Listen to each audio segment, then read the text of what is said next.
এক শ্রেণীর লোক আসছে আল্লাহর উসিলা আল্লাহর অলির উসিলা নিয়া মাওলার দরবারে কিছু কামনা করবে, দোয়া দুরূদ করবে, তাসবিহ তাহলিল করবে। এক শ্রেণী আসছে, তারা দেখবে এক শ্রেণী আসছে তার ইচ্ছা মতো মন গড়ে একটা কিছু করবে, ঠিক কিনা? সুতরাং আমরা এসেছি কোরআন সুন্নাহ ভিত্তিক আল্লাহর ওলির জিয়ারত যেভাবে করা যায়। আল্লাহ রাসূল সাল্লাল্লাহু আলাইহি সাল্লাম তার উম্মতকে জিয়ারত শিখাইছেন। কি শিখাইছেন? নবীজি নিয়মিত জিয়ারত করতে যেতেন। উহুদের যুদ্ধে যারা শাহাদাত বরণ করেছিলেন আমার নবী নিয়মিত তাদের জিয়ারতে যেতেন। বদরের যুদ্ধে যারা শহীদ হয়েছিলেন তাদের জিয়ারতে যেতেন। মা খাদিজা রাদিয়াল্লাহু তাআলা আনহার জিয়ারতে আমার নবী নিয়মিত যাতায়াত করতেন। সুতরাং এই জন্য আমরা জিয়ারত করতে যাই, এটা রাসূলের সুন্নাহ। কার সুন্নাহ? কার সুন্নাহ? কার সুন্নাহ?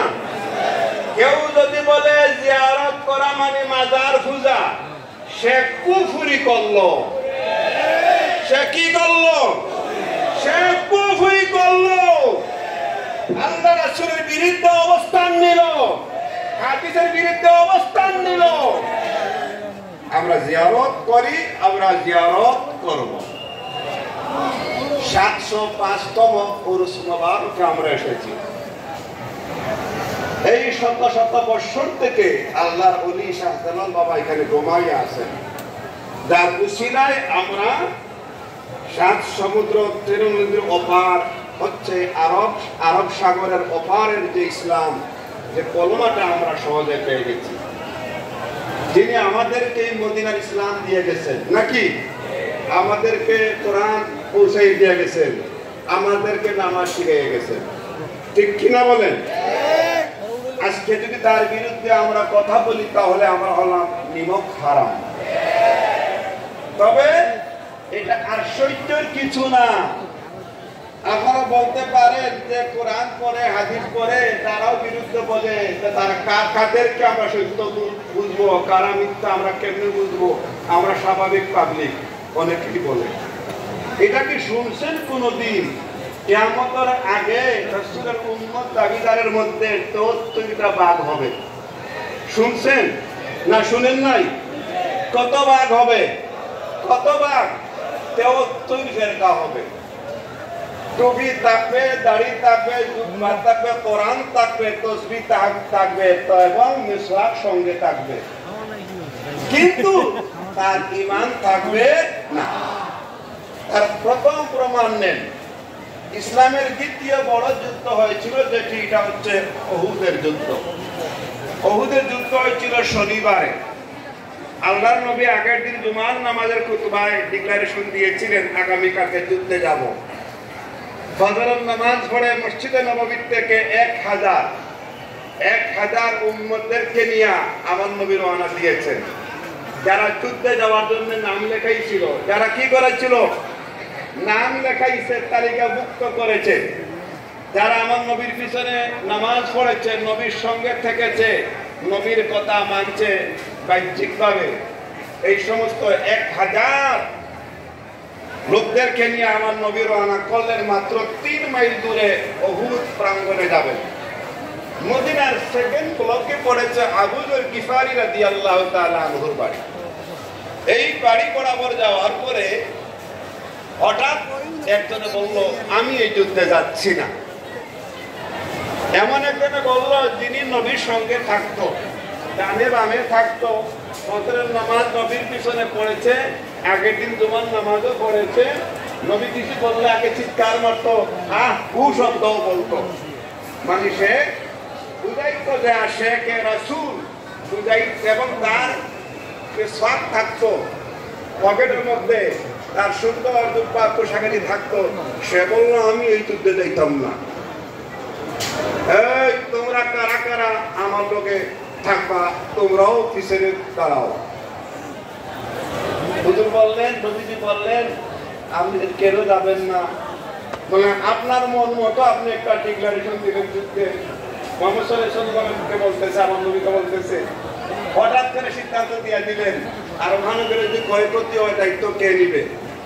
সুতরাং হুট করে সিদ্ধান্ত নেওয়াটা এটা আমি মেনে নিতে পারি না, আমি যাবো না বলে। ঠিক আছে, কারা কারা থাকবো আমার সাথে? 300 জনে হাত তুলে, আমরাও যাব না। নবীজি বলেন নবীদের 100 বাদ, 300 বাদ। আর কেউ আসুনি বাদ ভরবা। আনান নাবিউল কাযিব, আনা মুহাম্মদ ইবনে আব্দুল্লাহ ইবনে আব্দুল মুত্তালিব আব্দুল হাশিম, আনা কুরাইশ, আনা কুরাইশ, আনা কুরাইশ, আনা নাবিউল কাযিব। আমি কুরাইশের সন্তান, আমি মিথ্যাবাদী না। যারা যারা থাকতে চাও সবাই থেকে যাও, আমি মুহাম্মদ একা ওই যুদ্ধের ময়দানে যাব, যেহেতু আমি ঘোষণা দিয়ে দিয়েছি। 300 জনে বলল আমরা যাব না। নবীজি বলেন ঠিক আছে চলে যাও। এই 300 জনই তো নামাজ পড়েছে, আর তিনি তাদের দলনেতা উবাই ইবনে সুলুল, উবাই ইবনে সুলুল তার সঙ্গী হয়ে গেল 300 জন। সুতরাং তারা কি নামাজি না? তারা কি রোজা রাখে নাই? তাদের কি জুব্বা নাই? তাদের লোকে কি কোরআন নাই? তারা কি নবীর সুন্নাহ পালন করে না? সুতরাং তাদের কি ঈমান আছে? তাদের কি ঈমান আছে? তাদের কি ঈমান আছে? তাকবীর, আল্লাহু আকবার, নারে রিসালাত, ইয়া রাসূলুল্লাহ, নারে বেলায়াত। রাখেন, এই জাতের মুসলমান এখনো পৃথিবীতে রয়ে গেছে না? নাই নাকি নাই? এরা প্রথম আমার নবীর জীবদ্দশায় তারা প্রথম মসজিদ করছে আলাদা। আমার নবী যে মদিনায় পৌঁছিয়া প্রথম যে মসজিদ বানাইছেন, এটা ইসলামের ইতিহাসের প্রথম মসজিদ, যে মসজিদের বয়ান আল্লাহ সূরা তাওবার মধ্যে করেছেন, লা মাসজিদুন উসসিসা আলাত তাকওয়া লা তাকুম ফীহি আবাদা। আল্লাহ বলেছেন এটা তাকওয়ার উপরে তার ভিত্তি স্থাপন হয়েছে, এটা আমার নবী তৈরি করেছেন। কিন্তু যখন তাবুকের যুদ্ধে যাওয়ার সময় এই ঘটনা ঘটে গেল, একদল লোক নবীর সঙ্গে যায় নাই। তারা বলল আমরা যাব না তাবুকে, শুনছি নারীরা খারাপ। শুনেন, এই নবী আশেকরা ভালো করে শোনেন, তারিখে চরিত্র খ্রিস্টান নারী আছে, যুদ্ধে গেলাম যদি আমাদের আমল নষ্ট হয়ে যায়। দ্বিতীয় হলো প্রচন্ড গরম, সুতরাং এই যুদ্ধে আমরা যাচ্ছি না, আমরা এখানে বৈশা বৈশা আল্লাহ আল্লাহ করবো। নবীজি বললেন থেকে যাও। কি বললেন? থেকে যাও। তারা থেকে গেল, একটা মসজিদ বানাইলো। এই মসজিদ হচ্ছে মসজিদের প্রভাত থেকে প্রায় 1000 মিটার দূরে, 1500 মিটার দূরে। এই মসজিদের নাম হলো মসজিদে দিরার। নাম কি? দিরার বানাইলো। এটা বানানোর পরে তারা প্ল্যান করলো মুহাম্মদ সাল্লাল্লাহু আলাইহি ওয়াসাল্লাম যুদ্ধ থেকে ফিরলে ওনাকে দিয়ে এটা উদ্বোধন করাবো। তাহলে উনি উদ্বোধন করলে এটা গ্র্যান্ড হয়ে গেল নাকি? নবী ফিরার পথে আবার নবী মসজিদ দিকে তাকালেন, সুন্দর লাগে তো, মসজিদ খারাপ না। আল্লাহ আয়াত পড়াইলেন, নবী গো এটা সুন্দর হলে কি হবে, এটা যারা তৈরি করেছে ওদের নিয়ত খারাপ। ওই যে যুদ্ধে যায় নাই, তারা মসজিদ বানাইছে ইসলামের বিরুদ্ধে ষড়যন্ত্র করার জন্য। যেই মসজিদ ওয়ালার সম্পর্ক নবীর লগে নাই, যে নবীর লগে যুদ্ধে যায় নাই, তার আমল নষ্ট হয়ে যাইব, নবীর থেকে সে বড়, এমন মসজিদ দুনিয়ায় রাখা যাবে না। ইয়া রাসূলুল্লাহ, এই মসজিদটাকে আপনি আগুন দিয়ে পুড়িয়ে দেন, এটার ছাই যেন এই জমিনে থাকে না, এটার ছাই থাকলে জমিন নষ্ট হয়ে যাবে। ইয়া রাসূলুল্লাহ, এটাকে জ্বালিয়ে পুড়িয়ে দেন। আল্লাহ রাসূলের নির্দেশে 2 জন সাহাবী আগুন দিয়া এই মসজিদকে পুড়াই দিয়েছিলেন। এই মসজিদের নাম হচ্ছে মসজিদে দিরার। এটা নবীর দুশমন। এই জাতির মুসলমানরা এখন আছে না? না।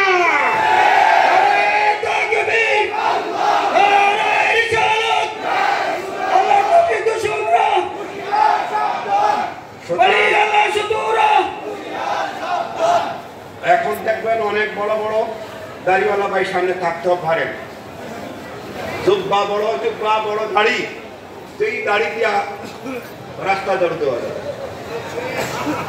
ইল্লা মাশাআল্লাহ আছে না? আছেন। আমার দাড়ি ফেল মারুন, এরকম দাড়ি আছে। আল্লাহ রাসূলের দাড়ি ছিল 1 মুঠ, তখন একটু বড়। আবু বকর সিদ্দিকের দাড়ি 1 মুঠ, হযরত উসমানের দাড়ি 1 মুঠ, হযরত আলীর দাড়ি 1 মুঠ, সাহাবায়ে কেরাম নবীর দাড়ি থেকে বড় দাড়ি রাখেন নাই, কিন্তু উবাই ইবনে সুলুলের দাড়ি বড় ছিল, আবু জাহেলের দাড়ি সিনার নিচে ছিল। এই সমস্ত দাড়ি জুব্বায় জাব্বায় কোন লাভ হবে? মিসওয়াকে লাভ হবে? আরো খবর আছে, ইসলামকে দুই ভাগ করা হয়েছে কারবালার প্রান্তর থেকে, জানেন তো? আমি নিজে সচক্ষ দেখেছি যে 16 জন শহীদ হয়েছিলেন 72 জন থেকে। এই 16 জনের মস্তক মুবারক এক জায়গার মধ্যে নিয়ে দাফন করা হয়েছে, এবং ইমাম হুসাইন রাদিয়াল্লাহু তাআলা আনহু মস্তক যে পাথর রাখা হয়েছিল দামেস্কে নিয়ে, প্রতি মুহররমে 10 তারিখে সেটার থেকে এখনো রক্ত বের হয়। কত নবীর প্রেম! সেই কারবালার ময়দানে তারা গেল, 30,000 মুসলমান গেল ইমাম হুসাইনকে মারার জন্য। এদের সাথে 10,000 আলেম ওলামা এবং 3,000 উপরে মুফতি কোরআন হাফেজ ছিলেন।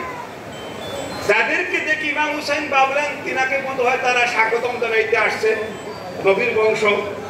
তিনি বলেন, আপনারা এত কষ্ট করে আমাকে এগিয়ে নিতে আসছেন, আমি তো এমনিতেই চলে আসবো। তারা বলল, না হুসাইন, তোমাকে এগিয়ে নিতে আসিনি, বরং তোমাকে দাফন করতে এসেছে। বলে ঠিক আছে। তিনি ভাবলেন বোধহয় হাসিটা মানে কৌতুক করতেছে। বলেন কারণটা কি? বলে কারণ একটাই, হুসাইন তুই বাড়াবাড়ি করতেছ, তুমি আমাদের নেতা ইয়াজিদকে তুমি মানো না, ইয়াজিদের অনুগত্য করো না। ইয়াজিদের অনুগত্য করো তাহলে তোমাকে আমরা ছেড়ে দিব, তোমাকে এগিয়ে নিব, মাথায় করে নিয়ে যাব, তোমাকে আমরা সম্মান দিব, ইজ্জত দিব। আর তুমি যদি ইয়াজিদের বিরোধিতা করো তাহলে এখানেই তোমার শেষ, আর দিতে পারবে না, কেউ যেতে পারবে না, কেউ পারবে না। ইমাম হুসাইন বলেন, ভালো কথা, আচ্ছা বলুন তো আপনারা যে এখানে আসে লোক সংখ্যা কত? বলে 30,000 হবে। বলে আপনাদের মধ্যে কি কোনো মুসলমান আছে? আপনাদের মধ্যে কি কোনো মুসলমান আছে? কোনো জবাব নাই। 30,000 আলেম ওলামা এবং মুসলমান, দাড়িওয়ালা, টুপিওয়ালা, জুব্বাওয়ালা সাহস করে বলতে পারলো না যে আমরা মুসলমান, বলতে পারে না। তাহলে এমন নামদারি মুসলমান এখনো পাওয়া যাবে কি যাবে না? যাবে কি পাওয়া যাবে না?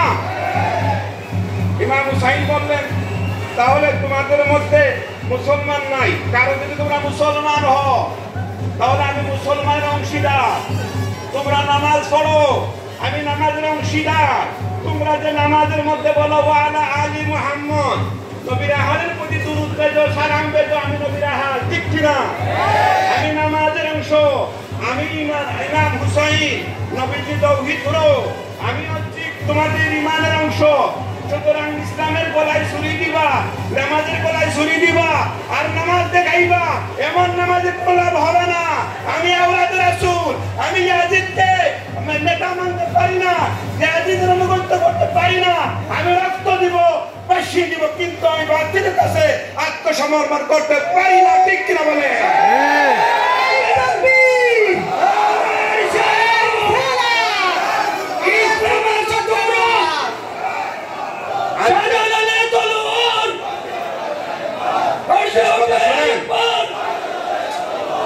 মুসলমান ভাইরা শুনেন, যে মুসলমানরা ইমাম হুসাইনের গলায় ছুরি দিতেছে তারা কিন্তু নামাজ কাজা করে নাই। তারা বলতে দ্রুত জামাতের সময় শেষ করি দে। এই নামাজের গলায় ছুরিতে নামাজ পড়ে এমন নামাজিকে আমরা ইজ্জত করি না, ধিক্কার জানাই। কারণ ইয়াজিদের নামাজ, উবাই ইবনে সুলুলের নামাজ, এই নামাজ আর ইমাম হুসাইনের নামাজ, আবু বকর সিদ্দিকের নামাজ এক নামাজ হইতে পারে না, ঠিক না? আজকে শাহজালালের 705তম উরুস থেকে আমাদেরকে প্রতিজ্ঞা করতে হবে। আজকে এখানে যারা মাদানী কাফেলা, দাওয়াতে ইসলামের পক্ষ থেকে আজকে তারা যে ভালোবাসা দেখাইছে, আমরা উলি আল্লাহ ভক্ত, আমরা কেউ 360টা উলিয়া ভক্ত। ঠিক আছে, আমার দিবেন, আমার দিয়ে দিবেন, আমরা করে নিয়ে কেউ আউলিয়া ফেডারেশনের ভক্ত, মানে সব মিলে আমরা বলি আল্লাহ ভক্ত। ওলি আল্লাহ ভক্ত কেন? ওলি আল্লাহরা হচ্ছেন নায়েবে রাসূল, যাদের মাধ্যমে আমরা সঠিক ইসলাম পেয়েছি, ঠিক কিনা? তাদেরকে বলা হয় আল্লাহর ওলি, নাকি? কিন্তু যে কিছু বাড়াবাড়িওয়ালার লোক আছে তাদের কথা আমি বলি নাই। যারা হক্কানি আল্লাহর ওলি আছেন তাদের কথা আমি বলতেছি। তারা হচ্ছে আমাদের পথ প্রদর্শক, নাকি? তারা আমাদের সঠিক পথ দেখাচ্ছেন। যাদের জাহাজে উঠলে, তাদের নৌকায় উঠলে আমরা মদিনা পৌঁছতে পারবো, ঠিক কিনা? আমাদের আজানে আজকাল একদল মানুষ বলতেছে আল্লাহর নবী রাসূলুল্লাহ সাল্লাল্লাহু আলাইহি ওয়াসাল্লামের নবুয়তি নিয়ে প্রশ্ন এনেছে। এটা কোনো মুসলমানই তো এনেছে না, আর কেউ এনেছে? মুসলমান নামদারিরা এনেছে। কি বলতেছে? নবী 40 বছর পরে নবী। আপনারা কি এটা মানেন? আর আমরা কি মানেন? আমার নবী আউয়ালে নবী, আখির নবী। আউয়ালু মা খালাকাল্লাহু নূরি, আমার নবী সৃষ্টির মূল উৎস। সৃষ্টির প্রথমে আমার নবীকে আল্লাহ সৃষ্টি করেছেন। এই আকীদা বিশ্বাস আপনাদের আছে না নাই? হাত দেখাও, হাত দেখাও।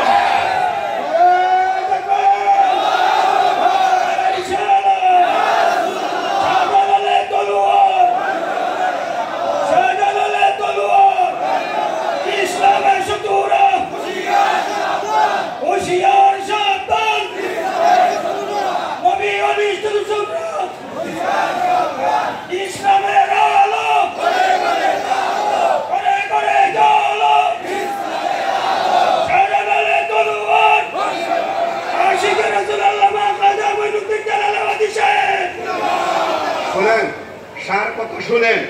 আমাদেরকে শুধু এখন মাজার জিয়ারত করে ফয়েজ নিলে চলবে না, আমাদেরকে এখন প্রতিবাদ মুখী হতে হবে।